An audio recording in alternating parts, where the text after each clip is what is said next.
Another major disruption for travelers today as a computer outage prompted a nationwide ground stop this morning at the airport. Thousands of flights delayed, including more than 900 going to and from Denver International Airport. This is now the second major disruption that we have seen the airline industry have in the past month. You probably remember Southwest days of cancellations over the holidays. Alan Janae taking a look at today's technical problems for us. And Alan, what do we now know about all of this tonight? Well, think about this, first of all, Karen. This was the most significant nationwide ground halt since 9/11/2001. Tonight, the FAA is saying that there is still no indication of a cyber attack here. It is putting the blame on a damaged database file that it says affected both the primary and the backup systems. But this NOTAM system, which is used to gather and share data before flights depart especially, gives rise naturally to questions about safety. Delayed and canceled. Two very frequent words on the departure monitors at DIA.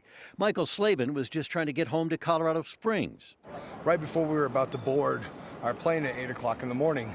The system that went down provides a roadmap in the sky, says Metro State Aviation professor Jeff Price. NOTAMs, or notices to air missions, are really like message boards for pilots, air traffic controllers, and airport operators. Things like runway closures, closed airspace, weather. The industry, by and large, has been pushing the FAA to make sure that their systems are upgraded, up to date, are resilient, are redundant. There's been some progress, not a lot. It's another indignation after Southwest Airlines' holiday meltdown blamed partly on its antiquated systems. I'm just trying to get an hour and a half up the road, and they're telling me I got to wait until 9 o'clock tomorrow night to get home. A fix, says aviation expert Mike Boyd, will need stronger FAA management he thinks has been lacking in recent years. There's no answer to that because the people running it at the very top are not particularly qualified to do that. You know, here Congress is going to get involved. Well, that's really comforting. Passengers end up with the troubles in an industry expected this year to move